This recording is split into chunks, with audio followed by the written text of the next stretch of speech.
하나님께서는 대한민국을 부르셨고 저 여러분을 부르셨기 때문에 이렇게 내버려두지는 않으실 겁니다. 하나님은 회초리를 통해서 우리가 거룩과 말씀을 떠났고 그리고 세상의 과 타협하고 섞여버렸기 때문에, 그래서 우리가 혼합되고 부패되었기 때문에 하나님께서 우리를 흔들어 깨우고 계시는 겁니다. 세상에 치우쳐 있는 저와 여러분을 하나님은 깨우고 계시는 겁니다. 성경을 보면 하나님은 본인께서 세우신 그 나라를 무너뜨리시면서까지, 그 백성을 이방 민족에게 넘기시면서까지, 본인이 거하시는 성전을 무너뜨리면서까지도 하나님의 백성들을 살리기 위하여 애쓰셨다는 것을 기억하십시오. 이 대한민국도 마찬가지입니다. 하나님께서 세우신 나라입니다. 그 무엇 하나 이 대한민국은요, 자기 스스로 한 역사가 없습니다. 죄송하지만 역사를 보시면 늘 하나님께서 하셨습니다. 국제 정세 자체가 이 나라가 붙어있는 곳이 지정학적 위치가 또 그렇습니다. 광복절도 마찬가지요. 대한민국의 광복 우리의 힘으로 얻었습니까? 아니요. 모든 것이 그렇다니까요. 그래서 지금도 마찬가지입니다. 우리의 힘으로 되는 것이 아닙니다. 하나님 지금껏 대한민국을 지켜주셨던 것처럼 대한민국을 지켜주십시오. 한국 교회가 대한민국답게 살 수 있도록 하나님 빛을 발하는 교회가 될 수 있게 도와주십시오. 깨어난 알곡들이 곳곳에서 기도하며 빛을 발할 수 있게 도와주십시오라고 우리가 기도해야 되는 것입니다. 하나님께서 이렇게 하시는 이유는 뭐예요? 이것이 바로 하나님의 공의 때문입니다. 하나님은 죄와 가까이 할 수 없는 분입니다. 죄가 있으면 우리와 함께 할 수 없기 때문에 하나님께서 공의로 우리를 징계하시고 심판하시는 겁니다. 그 이유는 뭐예요? 사랑 때문입니다. 다시 돌아오게 하는 겁니다. 돌아오게 하지 않으려면 무타로 우리에게 이런 기회를 주시겠습니까? 무타로 하나님께서 흔들어 깨우고 계시겠습니까? 하나님께서 원하시는 일이 있다라는 거죠. 그래서 우리도 감사할 수 있어야 됩니다. 끝까지 하나님을 신뢰할 수 있어야 되는 것입니다. 좀 충격적인 뉴스가 있었어요. 국민의힘이 모든 의원들과 함께 윤석열 대통령과의 모든 연을 끊겠다. 그리고 모든 국회의원의 이름으로 그것을 선포했고 다시 계엄에 대해서 사과했습니다.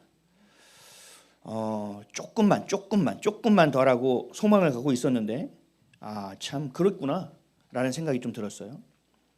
여러분, 내란입니까 이게? 우리가 계엄령이? 근데 이걸 왜 자꾸 사과하고 있어요? 아니 도대체 언제까지 사과할 건지 저는 진짜 답답합니다. 우리가 일제시대로 한번 돌아가 보죠. 일제시대 때 우리가 독립운동을 한다고 생각해 보세요. 독립운동을 했어요. 독립운동을 막 했어요. 그래서 일본이 타격을 입었어요. 그러니까 일본이 열받았어요. 그러니까 백성들을 더 핍박해요. 그러니까 남아있는 백성들이 야 너희 때문에 우리가 살기가 더 힘들잖아. 그러니까 독립운동하는 사람들이 가서 백성들한테 죄송합니다 하고 사과하나요? 이거예요 지금 우리가. 자유민주주의를 지켜야 되고 하나님께서 대한민국을 부르신 이유를 향하여 가고 있는 것들에 대해서 종북 세력과 공산주의 유물론자들이 하나님을 대적하고 교회를 회방하는 일들 가운데, 하나님의 나라를 뒤집는 일 가운데 그것을 뒤집히면 안 된다고 이야기하고 깨어있지 못한 백성들을 깨우는 일을 가지고 왜 사과를 해야 되냐는 거예요. 고마워해야지. 중도층의 읍소라도 좀 해서 중간선거에서 좀 표를 얻으려는 것 같기도 합니다. 이게 아직 정세를 파악을 못하는 겁니다. 지금 대한민국 상황을 잘 보십시오. 우리가 지방선거를 지금 이기는 게 중요합니까? 이기면 좋죠. 그런데 지금 이긴다 한들 지금 이들을 통해서 무슨 정치를 하겠습니까? 지금의 싸움은요, 가치의 싸움이에요. 우리 국민들도 알아야 돼요. 이 지금 싸움이 어떤 싸움이냐? 그럼 정치가 뭐냐? 보수의 가치는 뭐냐? 교회라는 건 뭐냐? 진짜 성도가 된다는 건 뭐냐? 그럼 진짜 교회로 세워진다는 것은 뭐냐? 이런 가장 기본적인 본질에 대한 가치를 이번 기회에 명확하게 해서 그 단을 차곡차곡 기초를 잘 쌓아야 되는 것이 지금의 시간이 되어야 된다는 거죠. 정체성을 가져야 되는 거예요. 기독교인이란 무엇인가? 보수란 무엇인가? 성경은 무엇인가? 성경의 가치로 살아간다는 것이 무엇인가? 라는 것을 깨달아야 되는데 지금 이 선거를 빨리 한 번은 더 이겨야 되니 중도층이라도 흡수해야 된다는 얘기입니다. 아니요, 이게 멍청한 겁니다. 지금의 존재가 우리가 무엇이고 보수의 가치가 무엇인지를 더 명확하게 알려서 백성들을 깨우는 시간으로 써야 되는 겁니다. 그래서 진성당원들을 만들고 보수의 가치를 붙들고 자유민주 체제가 무엇인지에 대해서 백성들을 깨우는 일을 해서 그들의 지지를 얻어야 되는 상황인데 중도층을 흡수하려고 하고 있습니다. 제가 예전에도 설교를 한번 했죠. 중도층은 그럼 가짜예요. 영적으로 한번 보세요. 난 예수를 믿기는 한데 나 세상도 사랑해. 이건 뭐예요? 이건 진짜가 아니잖아요. 예수님을 믿고 거듭난 자들은요, 세상을 향하여 살아갈 수가 없어요. 내가 죄에서 거듭나서 하나님을 향하여 나아가는 자녀들은요, 다시 그때로 절대로 돌아갈 수가 없다니까요. 물론 넘어지는 과정이 있어요. 근데 그 과정을 제대로 겪는다면 다시 하나님을 배신할 수가 없단 말이죠. 중도라는 건 있을 수가 없어요. 하나님이면 하나님이고 세상이면 세상인 거예요. 검으면 검은 걸 선택하는 거고 하얀 거는 하얀 것을 선택하는 것이 섞인 건 없단 말이죠. 영적인 것에 대해서 회색지대는 없다는 얘기예요. 정치도 마찬가지라니까. 지금 정치가 우리 안에 보여진 게 뭡니까? 체제 전쟁이구나. 그러면 난 여기도 좋아 저기도 좋아. 이건 없다는 얘기예요. 정확하게 보수가 무엇인지, 진보가 무엇인지, 자유민주주의가 무엇인지, 공산당이 무엇인지에 대한 것을 명확하게 안다면 중도층이 될 수가 없다니까요. 근데 그들을 잡겠다? 결국은 이 당의 정체성에 문제가 있다는 얘기예요.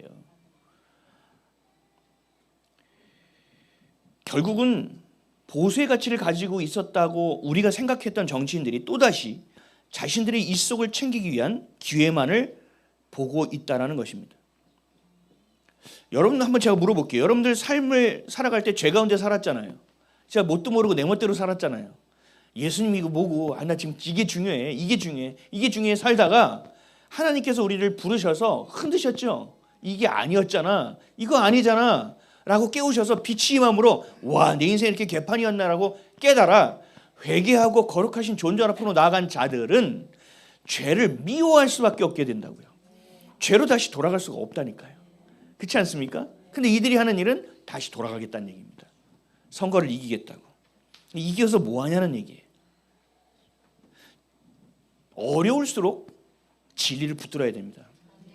발버둥 쳐야 되는 거예요. 기본을 지켜야 되는 거예요. 본질을 지켜내가야 돼요. 지금이 우리가 해야 될 일이 바로 그거예요. 본질을 지켜야 되는 거예요. 교회가 까보니까 열어보니까 야, 어떻게 교회가 이 모양일 수 있어? 그럼 어떻게 해야 되는 거예요? 우리가 어떤 싸움을 해야 되는 거예요? 그들 교회 앞에 가서 피켓을 들까요? 그것도 나쁘진 않겠죠. 근데 중요한 건 뭐예요? 진짜가 진짜 되는 이 일을 해야 된다는 거예요. 진짜 진리를 더 알려야 되는 것이고 진짜를 품은 자들이 진짜답게 살아가야 되는 거. 이것부터 다시 시작해야 된다는 거죠. 이거는 어떻게 해야 돼요? 어떤 대가를 치르더라도 해야 되고 어떤 희생이 있더라도 해야 됩니다. 이게 안 되면 우리 다음 세대에게, 자녀 세대에게 말씀을 보존하여 온전한 말씀을 전달할 수가 없기 때문입니다. 죄의 멍에를 다시는 지지 말라고 말씀하셨지 않습니까? 종의 멍에를 지지 말라고 말씀하셨지 않습니까? 죄의 종노릇을 하지 말라고 말씀하시지 않았습니까? 여러분들이 죄가 지긋지긋해져야 돼요. 넘어지고 또 넘어지고 또 넘어져서 이 죄 때문에 내가 환장하겠다. 하나님 이것 좀 어떻게 해주십시오라고 주님 앞에 나아가야 되는 자들이 되어야 된다는 거죠. 눈물을 흘리며 씨 뿌리는 자가 되어야 된다는 얘기죠. 그래야 열매를 거둘 수 있는 거예요. 근데 많은 사람들이 이래요. 하나님의 뜻을 붙들어 하나님 뜻대로 가자. 그래, 하나님의 때에 따라 가자. 근데 방법은 수단과 방법을 가리지 말고 하나님의 뜻을 이루자. 여러분, 이게 공산당하고 뭐가 달라요? 방법조차도 하나님의 것이 돼야 된다고요. 좀 느려, 너무 느려. 그건 네 생각이에요. 하나님의 때에 하나님의 방법으로 가야 되는 것입니다.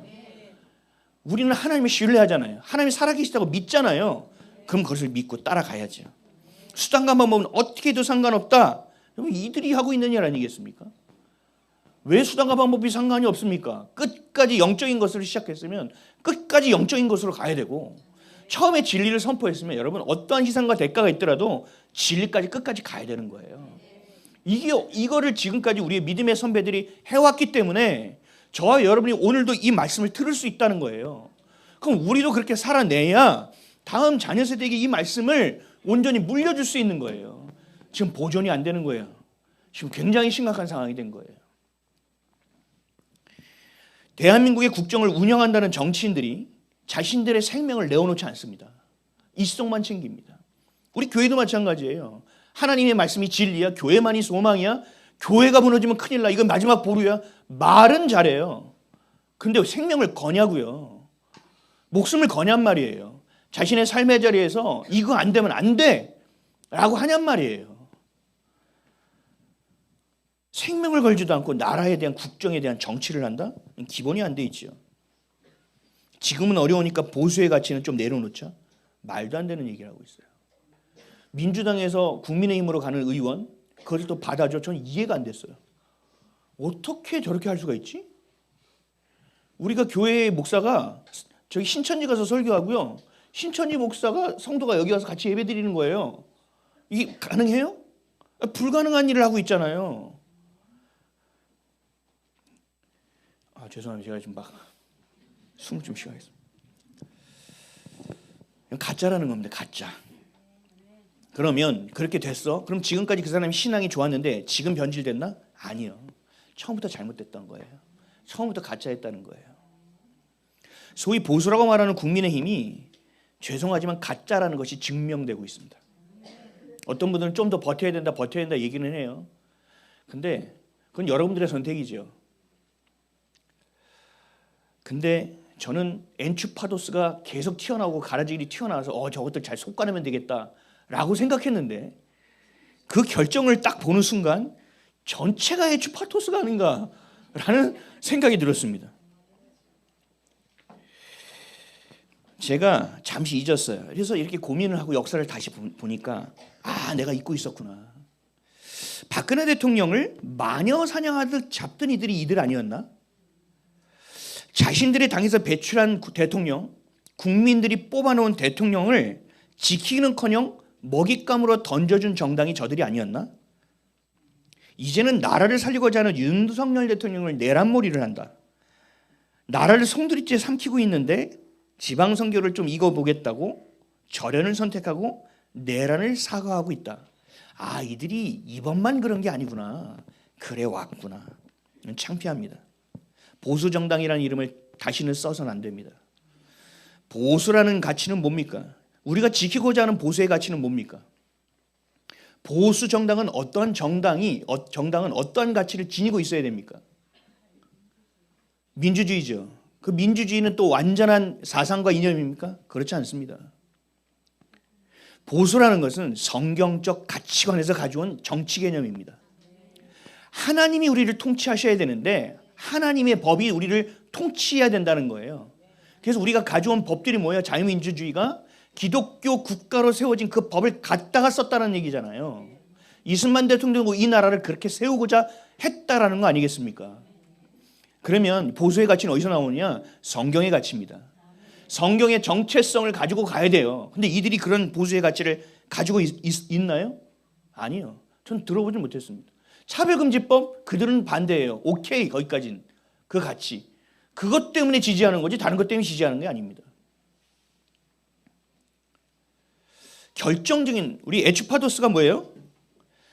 아닌 척 하고 있다가 결정적인 순간에 돌아서는 거죠.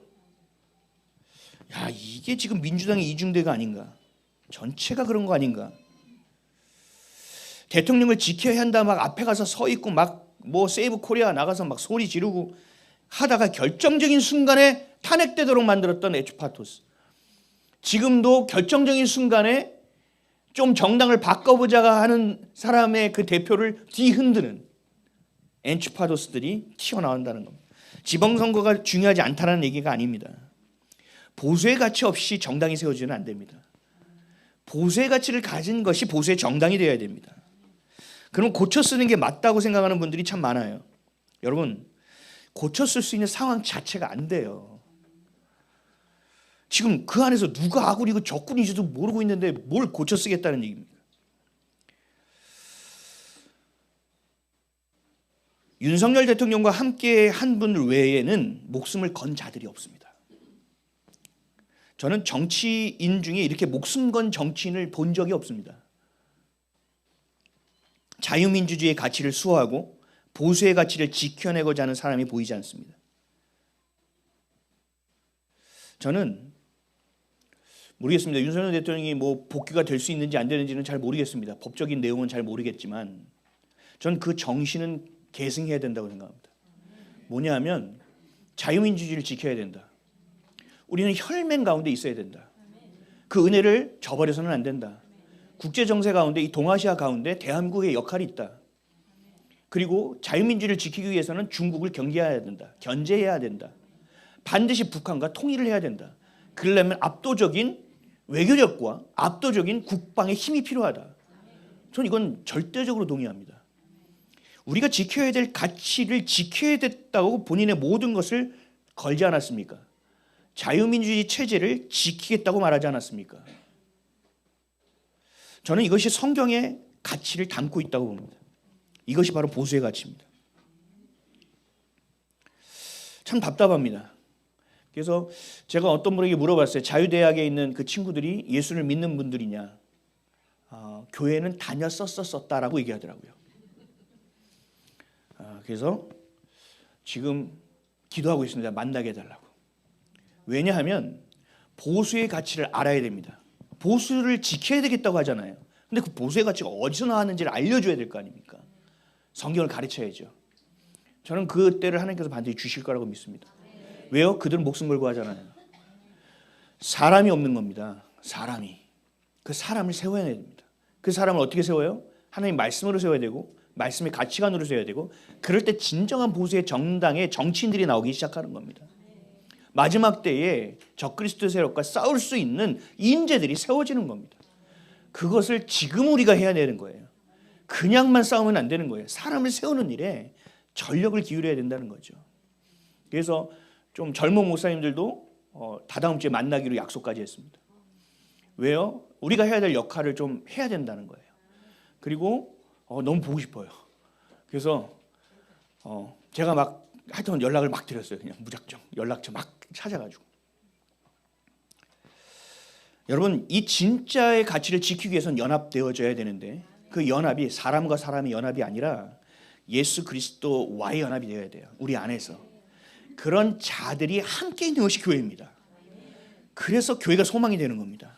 이 교회를 다시 세워놔야 되고 다시 재건해야 됩니다. 그럼 이 나라는 다시 세워지게 돼 있습니다. 그 가치를 세워나는 일을 해야 된다는 거죠. 지금 당장 이기느냐 지느냐의 싸움이 아니에요, 여러분. 지금은 우리가 완전히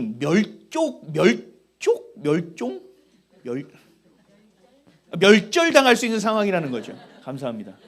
멸절당할 수 있는 상황이라는 거죠. 그러니까 지금은 뭐예요? 말씀 보존하는 게 매우 중요하다고요. 그럼 어떻게 해야 돼요? 회개해야죠. 회개는 누구만 할 수 있어요? 거룩하신 하나님 앞에 나아가 주님이 주님이라고 여기는 자들만 무릎 꿇을 수 있다니까요. 그 자들만 회개하는 거예요. 그들을 알곡이라고 얘기하는 것이고 그들이 깨어있는 자라고 얘기하는 것이고 그들을 진짜 교회라고 얘기하는 겁니다. 한국 교회로 돌아오겠습니다. 한국 교회가 보니까 국민의힘 자체가 전체가 엔추파도스 아니냐 이렇게 하는 것처럼 한국 교회 자체가 엔추파도스였다는 것이 증명되고 있는 요즘입니다. 여러분 교회가 엔추파도스입니다. 전부 다. 정치의 엔추파도스는 뭐라고 하느냐? 권력에 연결되어서 자신의 가치, 이념 모든 것이 그 정치의 권력에 따라서 이래도 되고 저래도 된다는 거예요. 그러니까 지켜야 될 것이 오직 나밖에 없다는 거거든요. 권력이 전부다라는 거예요. 교회도 마찬가지예요.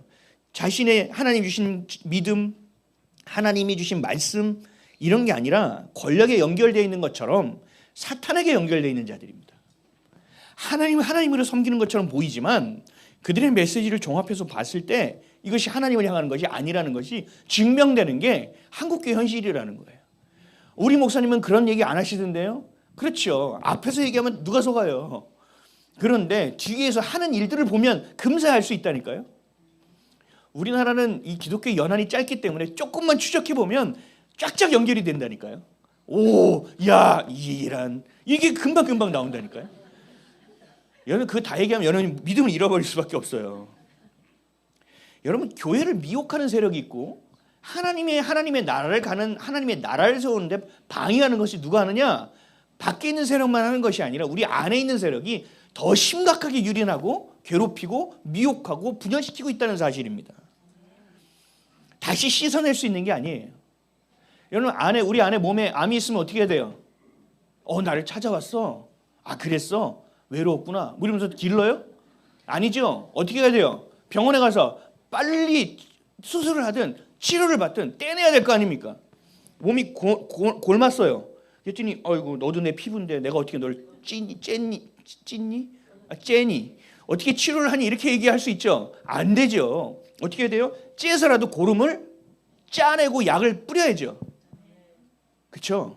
우리가 지금 그게 필요한 거예요. 도려내야 된다는 얘기예요. 암덩어리를 도려내야 돼요. 아유, 교회 10개 중에 9개가 가짜라는데 그걸 어떻게 도려내야죠. 아, 힘이 없는데 그럼 도려내지 말고 우리가 살아. 그럼 진짜라고 얘기해. 너희 꺼지라고 얘기해. 제가 학교 다닐 때 왕따의 경험이 있습니다. 왕따. 여러분 왕따 당해보셨어요? 이거 쉽지 않아요, 여러분. 제가 중학교 졸업할 때 7명이 저한테 와서 학교 뒤에서 저를 팼습니다. 그런 왕따를 당한 적이 있습니다. 근데 저는 맞고만 있는 사람은 아니었습니다. 성질이. 한 놈만 죽이자.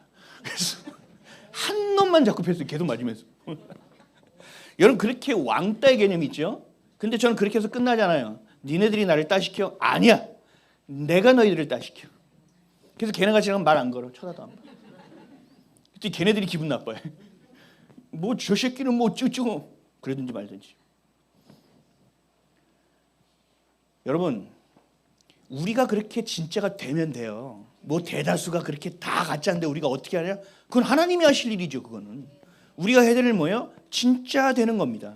진짜 성도로서 진짜 교회로서 하나님이 주신 것을 붙들고 붙들림을 당하며 내가 하는 것이 아니라 하나님이 하시게끔 나아가는 일, 그것만 하고 있으면 하나님이 알아서 정리하실 거예요. 보십시오. 이렇게 작은 교회에 저 같은 사람을 하나님께서 써서 대한민국의 회개운동을 하게 될지 저도 상상을 못했습니다. 그래서 하나님께 물었다니까. 왜 내가 해야 돼요? 이렇게 바쁘고 나같이 작은 교회 나 같은 종을. 근데 아무도 안 하잖아 지금 보니까. 아, 그럼 해야 되는구나. 그거 하는 거예요 그냥. 우리 간사님이 어디 계시죠? 얼마나 바쁜지 몰라요. 계속 전화 받고 주소하고 엄청 바쁜 일이 있습니다. 여러분 우리가 그렇게 하는 게 아니에요. 사상이라는 것이 지금 종교가 되어버렸어요. 우리가 이들을 젠틀하게 얘기하고 친절하게 얘기하고 설득해서 이들을 데려올 수 있는 게 아니에요. 그게 되겠습니까? 이념과 사상이 다 넘어가 버렸는데 설득이 필요한 세상이 아니에요. 지금 뭐냐? 선포해야 되는 시기예요. 그냥 선포해야 된다니까요. 네가 그렇게 생각하든 말든 이게 진리야. 너 그러다가 진짜 죽는다. 너 진짜 인생 뒤집힌다 이거. 우리가 얘기하고 경고해 줘야 된다는 거죠. 자기가 사랑하는 것을 품고 살아가는 세상. 그러니 가치와 이념도 없어진 세상. 이것이 저와 여러분이 살아가고 있는 세상입니다.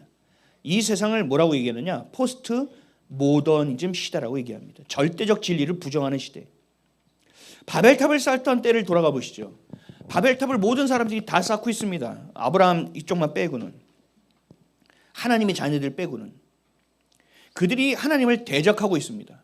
그리고 그들이 인본주의를 만들어서 하나님 없이도 살아갈 수 있다라고 말합니다. 그렇게 하나님을 대적해서 지금까지 오는 겁니다. 그래서 그 인본주의가 제대로 세팅이 된 게 뭐냐? 이게 공산주의입니다. 칼 마르크스는 굉장히 천재적인 사람입니다, 여러분. 그 모든 철학과 인본주의 개념을 제대로 총정리해서 인간을 꽉 붙드는 인본주의의 사상을 말했기 때문에 이게 바로 지금까지 와서 우리의 지금 시대는 어떻게 하냐? 이제는 절대적 기준은 필요 없어. 여기까지 간 겁니다. 왜 교회만 절대적인 진리라고 얘기해? 야, 너희들 배타적이야? 라고 얘기해. 그러니까 교회는 어떻게 해요? 우리가 배타적이래. 우리가 다른 사람들 다 그렇게 한대. 그러니까 교회가 좀 더 선한 일을 하자. 그래서 나가서 이제 연탄도 더 나누고 김치도 나누고. 여러분 그렇게 해서 되는 일이 아니라니까요. 그렇게 교회 이미지를 포장해서 되는 시대가 아니에요. 뭐예요? 진리를 선포해야 되는 시기라니까요. 그래서 깨닫고 하나님께서 깨우고자 하는 선택받은 자들은 그날 깨어나는 거예요. 그게 아는 이들에게는 쉽지 않습니다. 매우 어려운 시대가 돼버린 겁니다. 그러니까 우리는 지금 이 시대 가운데 어떻게 대처해야 되느냐? 기본으로 돌아가야 된다. 다시 말씀으로 회개해야 된다. 여러분들의 정체성을 다시 점검해야 된다. 정직함과 진실함이 드러나는 것이 여러분들의 삶에서 드러나야 된다. 이 안에서만 예배 드리는 것이 아니라 여러분의 삶의 자리에 가서 예배를 드려야 된다. 가서 찬송만 부르라는 얘기가 아니에요. 그리스도인답게 삶의 자리에서 살아내라는 거예요. 이게 예배라니까요. 지금은 우리가 이거를 해야 된다는 얘기예요. 요한일서 3장 4절에는 이렇게 말씀합니다. 시작. 죄를 짓는 자마다 불법을 행하나니 죄는 불법. 아멘. 지금 불법이 성행하는 시대입니다. 그러나 불법을 불법이라고 여기지 않습니다. 합리화시킵니다. 그리고 불법이라고 말하는 사람은 어떻게 해요? 비난하는 시대가 됐습니다. 그렇잖아요. 나라를 지키려고 했던 윤석열 대통령은 뭐라고 해요? 내란 세력이라고 얘기해요. 내란 우두머리. 우두머리 북한에서 쓰는 말 아니에요? 하여튼 수계? 북한에서 쓰는 말 같은데. 하여튼 그렇게 얘기하지 않습니까? 근데 저 같은 목사, 여러분의 성도들은 뭐라고 해요, 세상에서? 여러분 이렇게 안 들으면 여러분 핍박과 박해를 피하고 있다는 증거예요. 그거라고 얘기하지 않습니까? 진짜를 얘기하는데 비난을 받잖아요. 불법이 성행한 시대라니까요. 지금은 우리의 피부에 완전히 닿는 불법이 성행하는 시대를 저 여러분이 살고 있다는 거예요. 고스란히. 마태복음 24장 8절에서 12절입니다. 시작.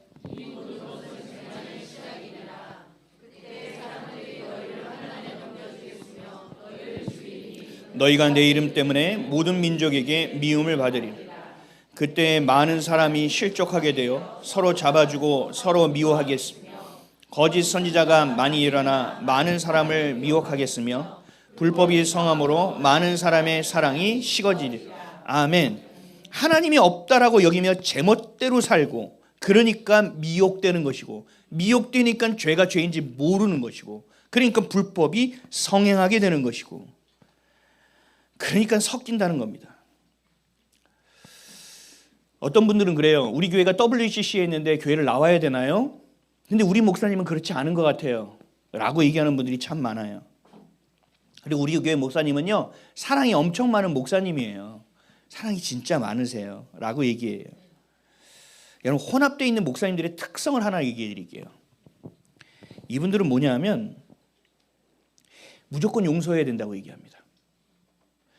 어떤 부목사가 뭔 짓을 했어? 아유 용서하고 우리가 품어야죠.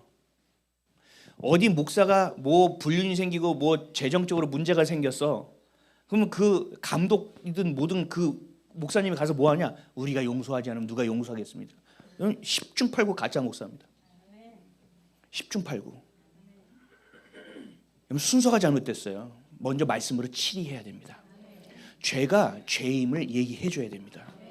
그리고 그 죄에 대한 치리와 징계가 있어야 됩니다. 책망이 있어야 됩니다. 그 다음 기회를 주는 건 다음 별개의 문제예요. 자기가 뭔데 그것을 용서합니까? 자기가 뭔데 죄를 죄라 아니라고 얘기합니까? 모든 것을 사랑으로 덮을 수 있다고요. 누가 그래요? 그렇지 않아요. 하나님의 사랑은 반드시 공의가 있어야 되는 겁니다. 누가 잘못을 했어? 그럼 우리가 용서는 할 수 있죠. 그러나 단에서 얘기할 땐 죄가 죄라고 분명하게 얘기해야죠. 뭘 품고 뭘 해요? 그럼 제가 품지 말라니까 너는 뭐 피도 눈물도 없냐 저한테 또 막 이래요. 내가 왜 피와 눈물이 없어? 하나님의 공의가 먼저라고 얘기하는 건데 여러분들 이걸 잘 아셔야 되는 거예요. 우리의 감각과 우리의 감정과 우리의 사람은 누구를 내가 비난당하는 것을 싫어하고 누구를 비난하는 것을 싫어해요. 그러니까 사랑하자 품자 그러면 그게 맞는 것처럼 느껴진다니까요. 근데 기준이 어디에 있어야 돼요? 말씀에 있어야죠. 말씀에 있어야 돼요. 남편이 뭐 바람 피고 돌아왔어요.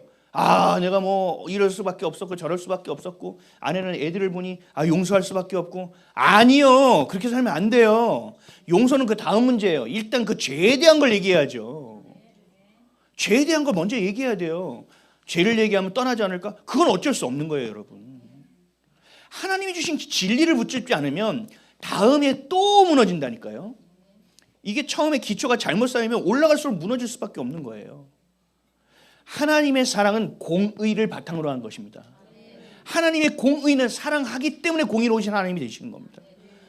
성경에 있는 진리를 붙들고 우리의 삶의 기준이 돼서 보지 않으면 안 돼요.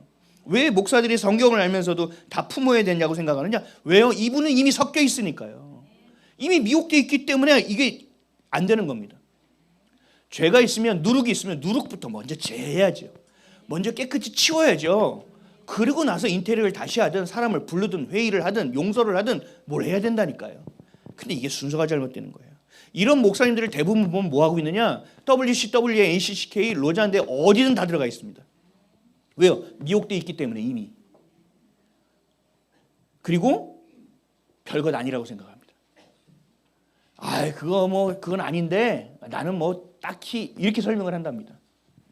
이미 미혹된 겁니다.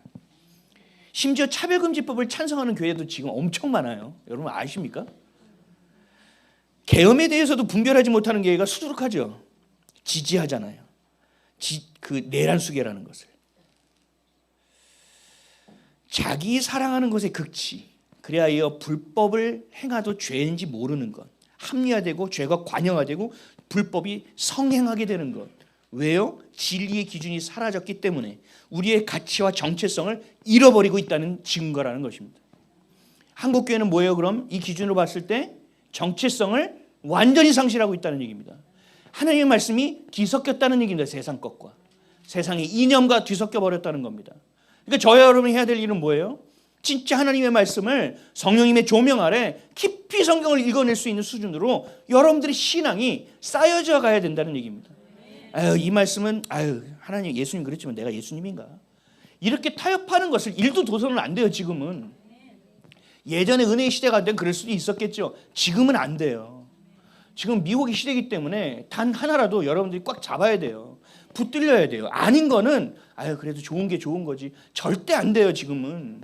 좋은 게 좋은 거지 한 사람들은 100% 미혹됩니다. 좋은 게 좋은 거지 성경에 써 있으면 저도 그렇게 할게요. 성경은 뭐라고 했어요? 거룩하라라고 얘기했지 좋은 게 좋은 거라고 얘기하신 적이 없어요. 디모데후서 2장 2절에서 5절 말씀입니다. 시작.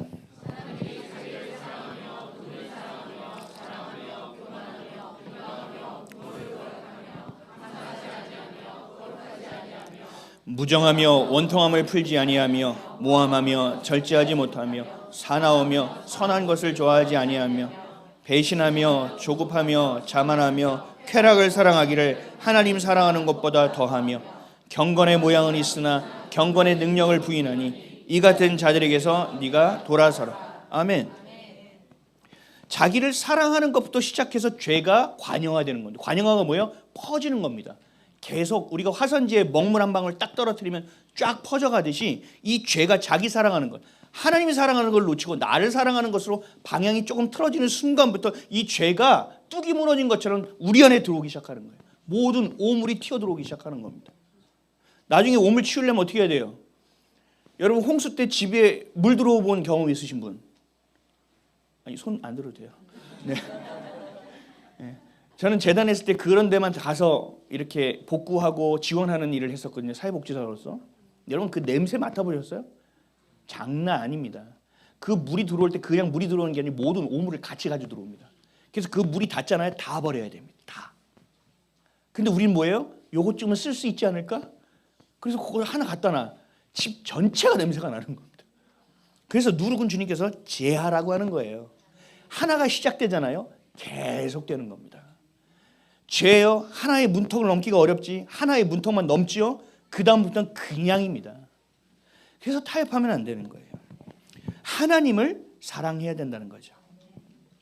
하나님이 주신 사랑을 받아서 이웃을 내 몸과 같이 사랑하게 되는 게 아니라 하나님이 없이 자신만을 사랑하게 되는, 그리고 저 사람을 하나님의 긍휼하심으로 바라보는 게 아니라 동정해 나가는 거, 이게 자기 사랑이거든요.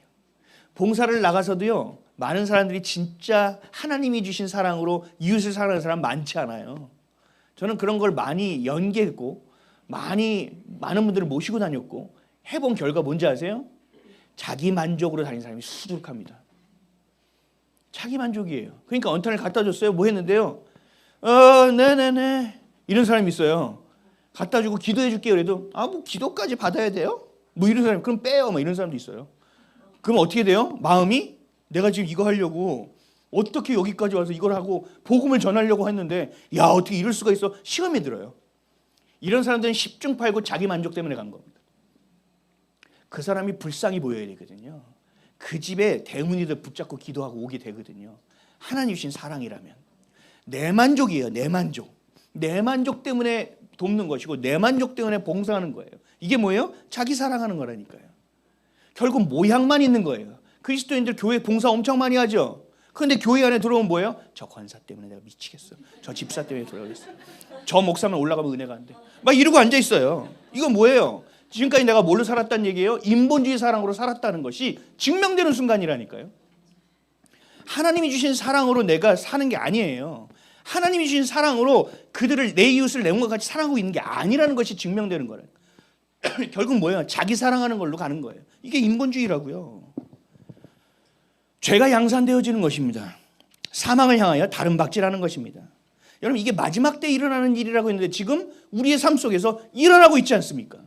그래서 여러분 지금이 엔드타임이라고 얘기하는 거예요. 아주 적나라하죠. 자신이 평생 동안 섬기던 교회에서 애터움으로 떠나야만 됩니다. 이런 적이 있었어요? 대한민국에서 지금? 없었잖아요. 그래서 교회를 찾아다녀야만 돼요. 마치 광야를 헤매듯이 다녀야 되는 상황. 이게 지금 대한민국 교회의 현실이 된 겁니다. 미혹되고 왜곡되고 인본주의로 인하여 변질된 것이 있기 때문에 그래도 찾아다니는 사람들은 다행이에요. 깨어서 있는 거니까. 이것 좀 이상하다고 어느 정도는 알고 있으니까. 그렇지 않은 사람들은 다 뭐예요? 아직도 제자리에 있는 거예요. 그럼 그 사람들을 불쌍히 여겨야 되나요? 불쌍히 여기고 기도는 해줘야 되죠. 그런데 하나님은요, 저와 여러분에게만 기회를 주는 게 아니에요. 그 자리에 있는 모든 이에게 기회를 주고 있어요. 근데 그들이 선택하지 못하는 거예요. 미혹된 거예요. 그럼 방법이 없어요. 우리가 갑자기 대홍수가 하나님께서 대홍수를 주셔서 우리를 심판하자고 생각해 보시죠. 물론 다시 심판 안 하겠다고 했으니까 그런 일은 없겠지만, 그래서 우리가 방주를 만들었어요. 그래서 막 근데 방주가 별 볼 일 없어. 이 작은 교회에서 만든 거니까 무슨 페트병도 막 붙여놓고 막 드럼통도 붙여놓고 막 이렇게 붙여놔. 하여튼 딱 봐도 저거 떠? 막 이런 배야. 근데 막 다 죽어간단 말이에요. 그래서 사람들을 한 명이라도 태우려고 자 타세요. 그랬더니 막 빨려 내려가면서도 안 타요. 그리고 막 하고 죽어간다고요. 왜요? 아 여기 이런 배는 안 타. 세련되지 않았어. 멋지지 않았어. 크지 않아. 견고하지 않아. 나무로 만든 것도 아니고 쇠로 만든 것도 아닌 것이 이게 배야?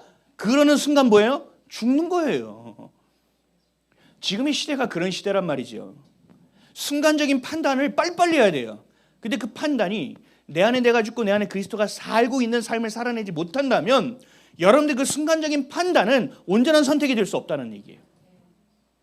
오늘 예수님께서 이 땅에 오시더라도 내가 그 예수님을 향하여 따라가겠다라는 마음, 오늘의 삶 가운데서 예수님이 오시면 내가 모든 것을 버리고 주님, 내가 주님을 따라가겠다라고 고백할 수 있는 마음이 오늘 여러분들 가운데 있어야 된다는 얘기죠. 이게 없으면 안 돼요. 예수님이 지금 오셔서 요 옆에 앉아도 예수님인지 모를걸요? 몰라요. 알 수가 없어요. 준비가 안 돼 있으니까요. 그럼에도 그런 교회의 권세에 순복해야 된다는 사람들이 있습니다. 지금의 이 정권이 가짜 정권임에도 불구하고 그래도 하나님께서 권세를 세우셨으니 순종해야 되는 거 아니냐라고 말하는 사람도 있어요. 왜요? 이 말씀 때문이에요. 로마서 13장 1절 시작.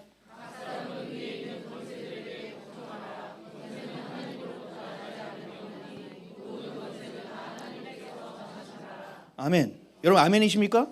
아멘이에요. 이건 맞는 말씀이에요. 그런데 우리가 중심적으로 봐야 되는 건 뭐냐? 세상에 권세를 주신 분이 누구라고요? 하나님이라는 것에 초점이 맞춰져 있어야 돼요. 세상의 권세에 눈이 있는 것이 아니라 세상의 권세를 주관하시는 분이 누구라고요? 하나님이시라는 것에 우리 초점이 있어야 돼요. 자, 초대교회를 한번 돌아가 보죠. 초대교회의 성도들이 탄압을 받았습니까? 안 받았습니까? 그냥 탄압이 아니죠. 그냥 막 죽어나갔죠. 그럼에도 불구하면서도 이들이 그 권세는 순복을 했습니다. 그런데 어떤 부분에서 순복을 안 했느냐? 황제를 신으로 섬길 수 없다는 겁니다. 오직 예수 그리스도만 우리의 왕이라는 사실입니다. 이것 때문에 죽어나간 겁니다, 여러분. 이것 때문에. 그래서 순교한 겁니다. 거침없이 초대교회 성도들 죽였습니다. 수상가방법을 가리지 않고 죽였습니다. 근데 로마 황제도 이들을 꺾을 수 없었습니다. 죽여도 예수님은 계속 왕이랍니다. 이런 정신이 우리 안에 있습니까? 세상의 권세니까 그럼 따라가야지. 아니요. 타협하지 않고 진리를 지켜내면 이러한 때가 우리에게도 올 겁니다. 준비가 되어야 되겠죠. 지금 이건 뭐냐 정리하자면 하나님의 말씀과 세상의 기준이 부딪히는 순간입니다. 하나님이 세상의 권세에 하나님이 주셨기 때문에 따라라. 그런데 우리는 하나님을 향하는 자들. 이게 지금 부딪힌다는 얘기죠. 우리 대한민국에도 그런 상황이 왔어요. 그럼 우리는 이재명 정권을 하나님이 주신 권세로 여기며 순복해야 되는가? 이 우리의 선택이 중요하죠. 결코 그럴 수 없습니다. 하나님의 진리와 세상의 권세가 부딪힐 때 하나님께서는 명확한 기준을 또 주셨습니다. 오늘 본문입니다. 사도행전 5장 29절. 시작. 사도들이 대답하여 이르되 사람보다 하나님께 순종하는 것이 마땅. 아멘. 여러분 아멘이십니까? 하나님께 순종하지 못하는 자의 권세를 우리가 인정할 수 있다 없다? 없다라는 겁니다. 하나님을 대적합니다. 차별금지법을 만듭니다. 교회 해체법을 만들기 시작합니다. 교회를 탄압하기 시작합니다. 하나님의 말씀도 선포하지 못하게 만듭니다. 그럼 교회는 어떻게 해야 된다고요? 다시 해야 되나요? 어떻게 해야 된다고요? 우리가? 하나님께 순종하는 것을 선택해야 된다는 얘기예요. 교회가 코로나19처럼 지금 이제 닫아야 된다 그러면 어떻게 될까요? 죄송합니다. 우리 교회가 이제는 행정법상 문을 닫아야 될 테니까 각자 집에서 예배 드리세요. 이렇게 해야 될까요? 아니에요. 우리 한번 경험해 봤잖아요. 안 돼요. 이제는 안 돼요. 와서 막든지 뭐 하든지 우린 예배 드릴 거야. 여기 닫어? 그럼 우리 저기 스트리트 거리 가서 우린 예배 드릴 거야. 요 앞에 넓구만. 아니면 광장 가서 기도해. 우리 예배 드릴 거야. 왜요? 이건 포기할 수가 없는 거예요. 왜요? 우리의 왕은 누구예요? 한 분밖에 없다니까요. 니들이 할 수 있는 역할이 있는데 너 오버했네. 월권이야? 안 돼 그럼. 우리의 정확한 판단이 말씀의 중심 안에서 있어야 된다는 거죠. 하나님께만 철저히 순종해야 되는 거예요. 이재명이 얘기하지 말라는데 하여튼 법을 안 지켜. 이 사람이 법 지켜요?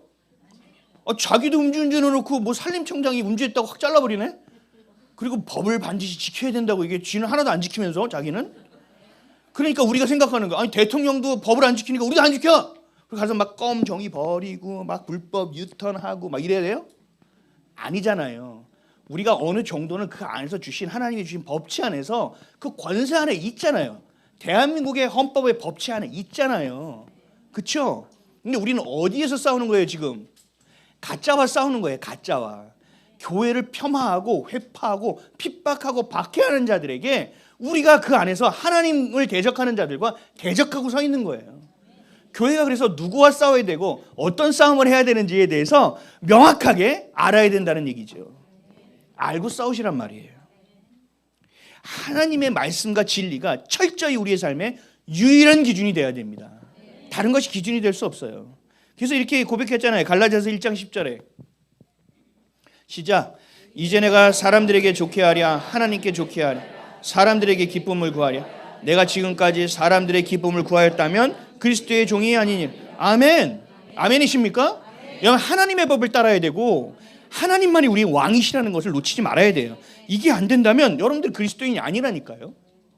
하나님의 법에 목숨을 걸지 않고 있어서는 하나님 나라의 시민권을 가진 자가 아니라고요. 그렇죠? 여러분 대한민국에 있으면서 미국 법을 지킬 거예요? 대한민국에 있으면서 중국 법을 지킬 거예요? 지금 우리가 황당하게 하는 일은 뭐예요? 자꾸 중국 법을 갖다가 우리나라한테 하잖아요.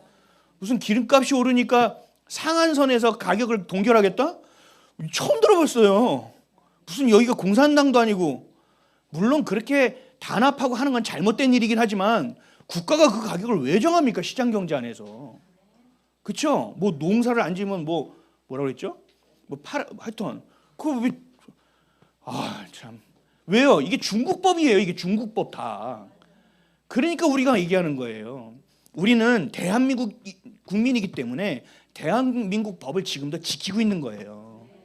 비록 정권이 불법 정권이라 하더라도 그 헌법은 정해진 것이기 때문에 대한민국 국민이기 때문에 지켜나가고 있다는 거죠.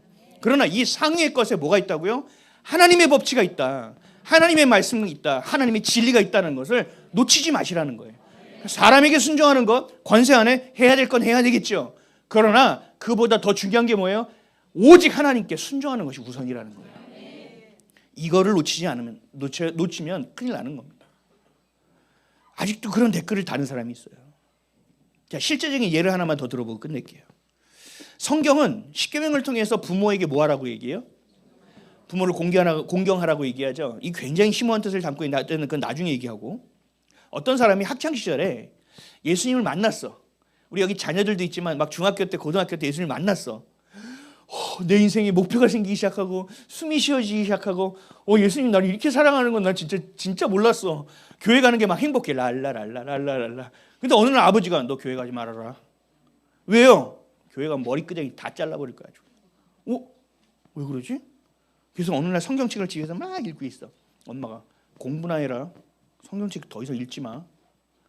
라고 했다고 쳐보자고요. 우리 옛세대는 아마 그런 분들이 꽤 계셨을 거예요. 그러면 어떻게 해야 돼요? 이것도 하나님의 진리와 세상의 권세가 부딪히는 순간이에요. 이거 어떻게 해야 되냐? 이 실질적인 거죠. 에베소서 6장 1절에서 4절 읽어보겠습니다. 시작. 자녀들아 주 안에서 너희 부모에게 순종하라. 이것이 옳으니라. 내 아버지와 어머니를 공경하라. 이것은 약속이 있는 첫 계명이니 이로써 내가 잘되고 땅에서 장수하리라. 또 아비들아 너희 자녀를 노엽게 하지 말고 오직 주의 교훈과 훈계로 양육하라. 아멘. 부모를 공경하라는 거예요. 부모를 공경하라는데 이 권세랑 부딪혔단 말이죠. 그렇죠? 믿지 않는 부모는 공경의 대상이지 순종의 대상이 아닙니다. 부모님이 막아도 교회는 가야 됩니다. 예수님 포기하면 안 됩니다. 세상에서 말하고 있는 부모, 여기서 성경에서 말하고 있는 부모는 뭐냐면 말씀의 권위를 갖는 자입니다. 그러니까 구약에서 신명기 6장처럼 자녀에게 가르쳐 지키게 하라고 했던 그 말씀의 권위를 가지고 있는 부모가 여러분들의 부모라면 자녀들은 순종해야 됩니다. 그런데 교회를 가지 마라. 하나님의 법보다 앞서가거나 다른 곳에 있는 말을 하면 공경을 하되 순종할 수는 없는 겁니다. 그렇죠? 또 이렇게 얘기하니까 또 달라집니까? 이재명 정권하고 비교할 때는? 다릅니까?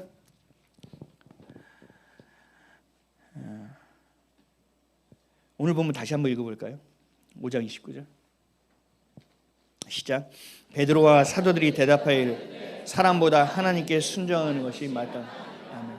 그러니까 자녀들에게 여러분들이 부모가 대할 때 뭐 해야 되느냐? 말씀의 권위로 얘기해야 되는 겁니다. 여러분들의 성질 가지고 얘기하면 안 되는 겁니다. 자녀를 노엽게 하지 말라는 거는 너 성질대로 하지 마. 내가 너에게 부여한 권위를 가지고 얘기해. 그 사랑을 바탕으로 공의를 얘기해. 내가 이거 엄마가 싫다고 해서 맞다고 해서 엄마가 제일 싫어하는 건데 왜 이걸 하는 거야? 그럼 기준이 하나님이에요, 엄마예요? 이거는 아니죠. 이건 순종하면 안 돼. 그렇죠? 맞는 거예요. 여러분의 기준이 말씀 안에 있어야 된다는 얘기예요. 그러나 부모가 기도하고 해서 얘야, 너 하나님을 온전히 살아가지 못하면 인생은 안 된단다. 아빠는 맨날 그 얘기만 해. 그 얘기가 제일 중요하기 때문이야. 그럼 자녀는 뭐 해야 돼요? 순종해야 되는 것이고 부모는 말씀의 권위대로 가르쳤기 때문에 승질이 안 나요. 긍휼하게 여기고 애통함이 생겨서 기도하게 되는 것이지. 그게 이 말씀이에요. 그러니까 하나님께 순종하는 것이 먼저가 돼야 된다는 얘기예요. 믿는 부모라고 다 말씀의 진리 가지고 가르치는지 아세요? 아니요. 그렇지 않아요. 그러니까 부모가 부모답지 못하면 자녀가 자녀다울 수 없다라는 얘기예요. 부모가 먼저 성경 안에서 진리 안에서 먼저 깨져야 되는 거예요. 자신의 성질과 자신의 고집과 자신의 아집과 자신의 상처가 그리스도 예수 안에서 그 십자가 앞에서 깨지는 경험을 해야 되는 거예요. 그래서 내가 주 안에서 다시 새롭게 되는 내 안에 나는 죽고 그리스도가 사시는 것을 경험하고 그래서 내가 주님 앞에 철든 자녀가 되어질 때 비로소 내가 부모의 역할을 할 수 있게 되는 거라니까요. 이런 신앙의 자세와 태도가 우리 안에 있어야 되는 겁니다. 근데 이게 쉽냐? 어렵다. 매우 어렵다. 그래서 어떻게 해야 되느냐? 하나님 말씀과 진리가 더욱더 선명해지도록 여러분들이 훈련을 받아야 된다는 겁니다. 그리고 혼자가 되느냐? 혼자 안 돼요. 자, 오늘 제가 숙제. 여러분 집에 가서 생각을 해보세요. 내가 혼자 있는 시간 있죠. 내가 혼자만 있는 시간이 있어요. 그렇죠? 그 시간에 여러분들이 뭐 하고 있는지를 묵상해 보세요. 그게 여러분들의 영적인 상태와 수준입니다. 우리의 그 은밀한 시간 가운데 나 혼자 있는 그 시간 가운데 내가 주님과 관계를 맺고 있느냐, 내가 어떤 생각을 하느냐, 내가 무엇을 보고 있느냐가 여러분의 신앙의 수준과 상태라고요. 그것을 바라보고 주님을 향하여 더 나아가야 되는 거예요.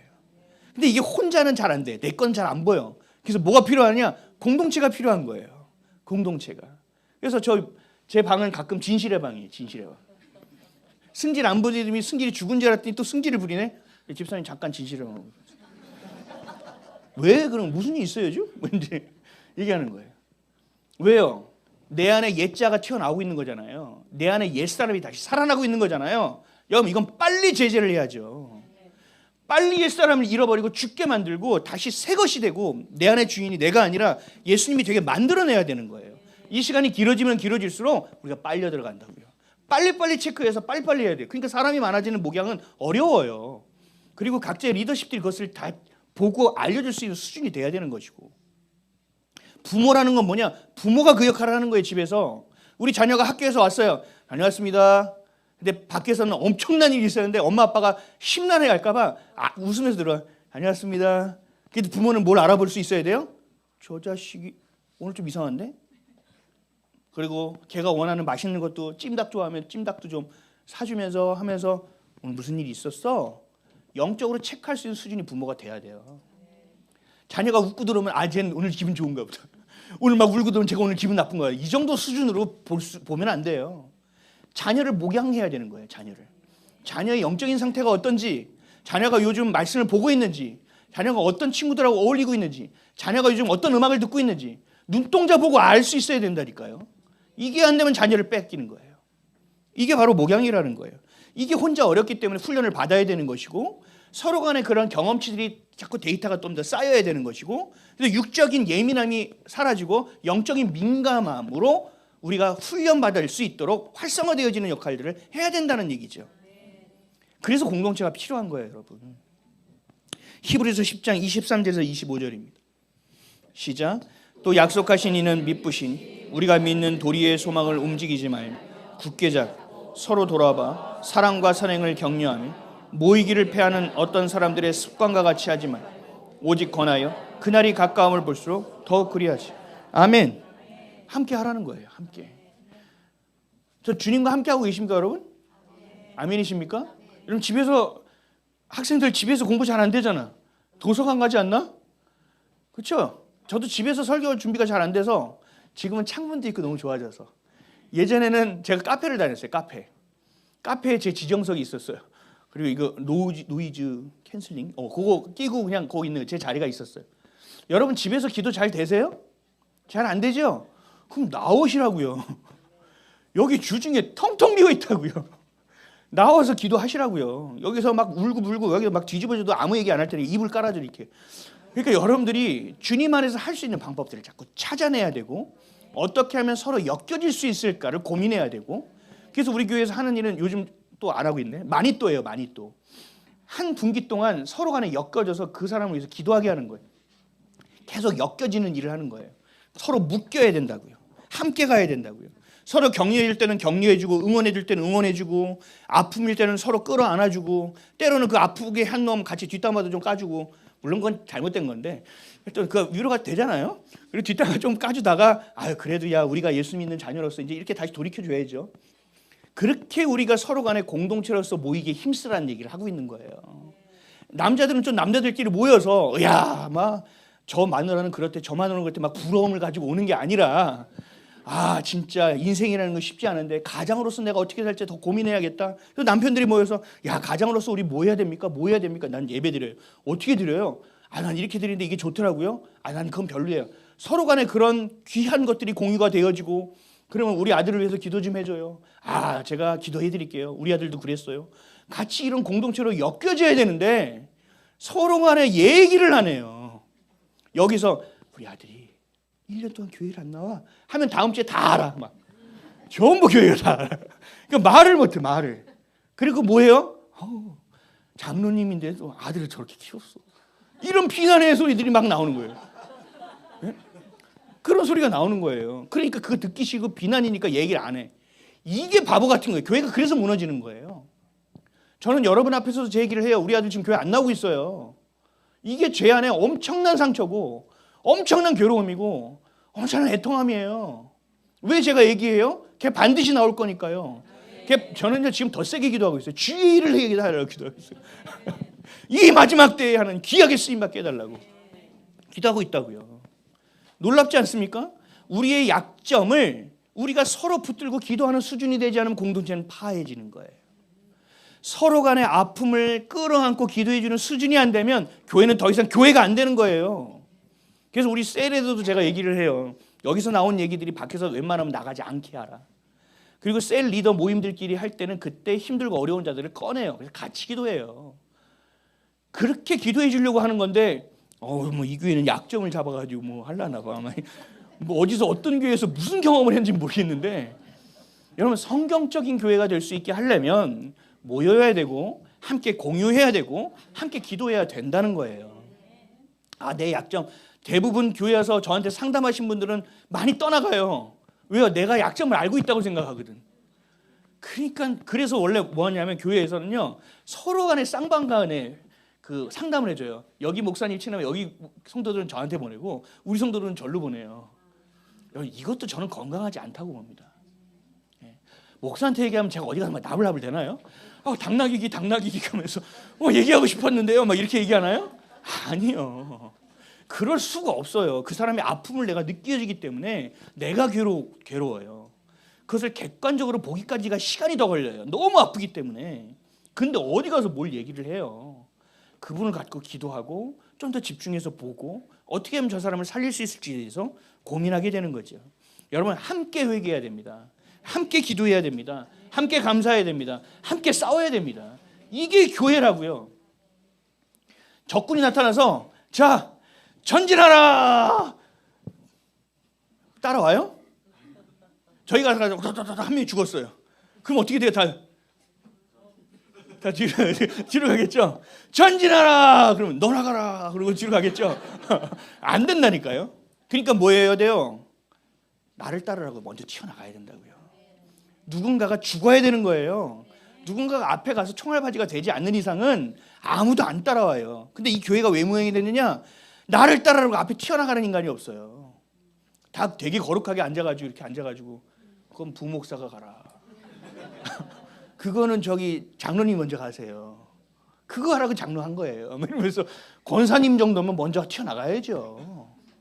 그래서 제가 다리가 아파가지고 영적으로 보세요. 막 이러고 이상한 소리 한다는 말이에요. 저와 여러분이 모두 소대장 같은 역할을 해야 된다고요. 먼저 튀어나가야 돼요.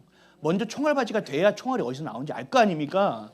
그 정신을 가지고 나아갈 수 있지 않습니까? 비록 내가 총알바지가 그 상황에서 죽는다 하더라도 그 죽음이 개죽음입니까? 아니에요. 하나님이 주신 것이라면 하나님 반드시 그것을 사용하시겠다고 말씀하고 계세요. 그러면 나는 하나님 나라에 쓰임받은 존재인데 왜 그것을 두려워하냐는 말이에요. 다리는 제가 얘기했죠. 다리는 떨린다니까요. 근데 나는 가고 있다고요. 우리의 수준이 그렇게 가다 보면 가게 되어져요. 내가 나 같은 게 아니요. 하나님은 저와 여러분을 부르셨습니다. 나 같은 건 존재가 없습니다. 한 명 한 명이 빛을 발하고 있으면 하나님 그것을 연결해서 쓰신다고요. 여러분들 자신을 폄하하지 마시고 함께 모여서 기도하시기를 축복합니다. 그럴 때 성전이 재건되는 겁니다. 그럴 때 교회가 교회 되는 겁니다. 그럴 때 교회가 모양만 있는 것이 아니라 능력이 생기는 겁니다. 하나님이 한국교회를 새롭게 재건하시기를 계속 기도하고 있습니다. 그러려면 뭐가 먼저 재건돼야 돼요? 여러분들의 마음이 먼저 재건돼야 됩니다. 여러분들 마음 가운데 그리스도와의 연합이 먼저 돼야 되고, 그것에 대해서 넘쳐서 어디가 또 영향을 받아야 돼요? 여러분들 가정이 먼저 재건돼야 돼요. 그리고 나서 교회예요. 이게 다 뿌리부터 다 무너졌단 말이죠. 교회부터 아니요, 그렇게 되지 않아요. 여러분의 심령부터 시작하는 것이고, 여러분의 가정부터 시작하는 것이고, 여러분의 삶의 자리부터 시작돼요. 물방울이 모여 천을 이루고 강을 이루는 거예요. 여러분 소망을 가지십시오. 느려? 안 될까? 될까? 그건 우리의 영역이 아니에요. 그건 하나님의 영역이에요. 우리는 그것을 하라면 하면 되는 것입니다.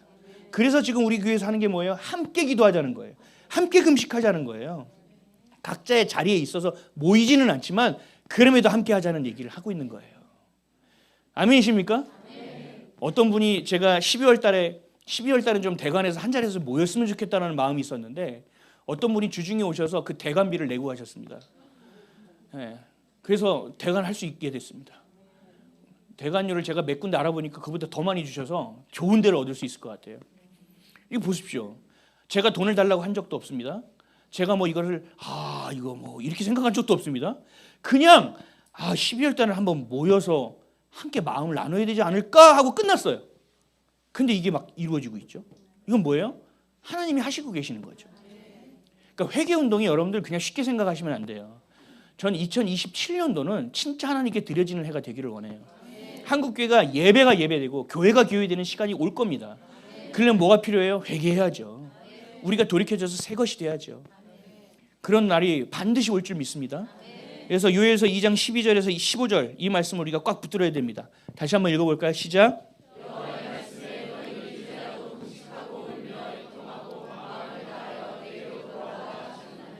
너희는 옷을 찢지 말고 마음을 찢고 너희 하나님 여호와께로 돌아올지어다. 그는 은혜로우시며 자비로우시며 노하기를 더디하시며 인애가 크시사 뜻을 돌이켜 재앙을 내리지 아니하시나니 주께서 혹시 마음과 뜻을 돌이키시고 그 뒤에 복을 내리사 너희 하나님 여호와께 소제와 전제를 드리게 하지 아니하실는지 누가 알겠느냐. 너희는 시온에서 나팔을 불어 거룩한 금식일을 전하고 성회를 소집하라. 아멘. 여러분, 하나님의 군대가 모이는 겁니다. 하나님의 군대가 하나하나 모여서 그 진지를 향하여 나아가는 겁니다. 마치 갈렙이 저 산지를 내게 달라고 했던 외침이 우리의 외침이 되기를 축복합니다. 반드시 재건될 것입니다. 해체된 가정은 다시 회복될 것이고 무너진 교회는 다시 회복될 것입니다. 여러분의 무너졌던 심령들, 소망 하나 없는 여러분들의 광야 같은 마음에 반드시 하나님 기경하여 씨를 심으실 겁니다. 여러분들 기대하십시오. 하나님이 하시면 되는 겁니다. 시간 늦는다고 생각하지 마십시오. 하나님이 하시면 되는 것입니다. 반드시 세상의 기준을 걷어내시고 하나님의 기준만 붙으십시오. 오직 세상의 권세가 아니라 하나님께만 순종하는 저와 여러분 되시기를 예수 그리스도의 이름으로 축복합니다.